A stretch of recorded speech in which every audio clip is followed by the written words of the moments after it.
Kanchenjunga express দুর্ঘটনায় কান্নার role.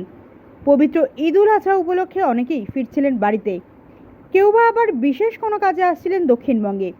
এখনও পর্যন্ত 10 জন যাত্রীর মৃত্যুর খবর পাওয়া গিয়েছে, আহত বহু। নিহতদের মধ্যে একজন হলেন কলকাতার ফুলবাগানের বাসিন্দা, পেশায় পোস্টাল ডিপার্টমেন্টের অফিসার শঙ্কর মোহন দাস। আজ তার কফিনবন্দি দেহ ফিরল কলকাতার ফুলবাগানের সার্কুলার রোডে তার বাড়িতে। সেখানে তাকে শেষ শ্রদ্ধা জানাতে উপস্থিত হয়েছিলেন কলকাতার মেয়র ও রাজ্যের মন্ত্রী ফিরহাদ হাকিম ও মানিকতলা উপনির্বাচনের তৃণমূল প্রার্থী তথা প্রয়াত রাজ্যের প্রাক্তন মন্ত্রী বিধায়ক সাধন পাণ্ডে স্ত্রী সুপ্তি পাণ্ডে।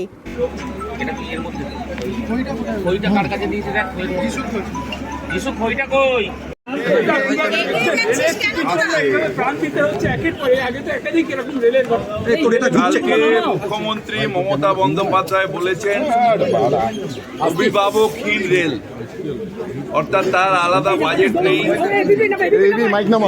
থেকে কন্ট্রোল হচ্ছে, পরিকল্পনা নেই। মমতাদি যেটা অ্যান্টি পলিউশন ডিভাইস যেটা করে এসেছিলেন সেটা এতদিনে পূরণ হলো না। এই সরকারও 10 বছরে রয়েছে, তাতেও অ্যান্টি পলিউশন ডিভাইস লাগানো হলো না। কত মানুষের প্রাণ গেলে মোদী সরকারের তৃপ্তি হবে? প্রত্যেক বছরে এক বছর আগে ওই অত বড় ঘটনা ঘটলো, অতগুলো লোক মারা গেল, আবার লোক মারা গেল। এই এখানে একটু বাদে আবার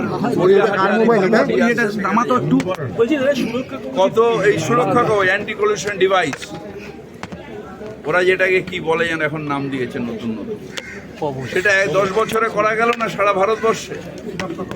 সুরক্ষা কবচ করছে, আরে কবচ করে অ্যান্টি পলিউশন ডিভাইস। এটা মুখ্যমন্ত্রী যখন রেলমন্ত্রী ছিলেন তখন এটা ইন্ট্রোডিউস করে দিয়েছিলেন, তারপর ওনার চলে এসেছে। কিন্তু এত বছরে হলো না, এই সরকার 10 বছরে করতে পারলো না। আমাদের ঘরের ছেলেগুলো এইভাবে প্রাণ দেবে, আর একটা না একটা বাহানা শুরু হয়ে যাবে যে কখনো বলবে সিগন্যাল ম্যান নেই। 10 লক্ষ রেলের ভ্যাকেন্সি রয়েছে, 10 লক্ষ। শুধু প্রাইভেটাইজেশন চক্করে রিক্রুটমেন্ট করছে না, যে তাতে প্রাইভেটাইজ যারা নেবে তাদের অসুবিধা হয়ে যাবে, আদানি সাহেবের অসুবিধা হয়ে যাবে, সব বেচে দেবে। আর সেই বেচে দেয় তার জন্য মানুষের প্রাণ যাবে। প্রত্যেকটা মা কাঁদছে হাওয়া করে, বৃদ্ধা মা, only earning member of the family, তার সে মারা গেল, তার পুরো সংসারকে কে দেখবে?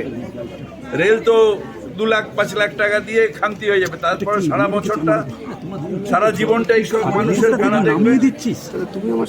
কেউ আসবে না, কেউ দেখবে না। ওই একজন আছেন, একদিকে তো রেলের একটা গাফিলতি রয়েছে, অন্যদিকে একজন মারা যাওয়ার পর তাকে সেও একটা কেন্দ্র সরকারের কর্মচারী আগে কাজ করতেন, তার বডি আনবার জন্য তার ডিপার্টমেন্টের কোনো রকম উদ্যোগ ছিল না। জামে পড়ে আসছিল, হঠাৎ আমাকে ডিএম বললেন যে আছেন মমতা ব্যানার্জি, আমার বললেন একটু দেখে নাও। আমি দেখলাম যে জামে পড়ে আছে, আমি বললাম কেন? সাথে সাথে আমি আমাদের পুলিশকে বললাম, তারা এই স্কট করে নিয়ে এলো।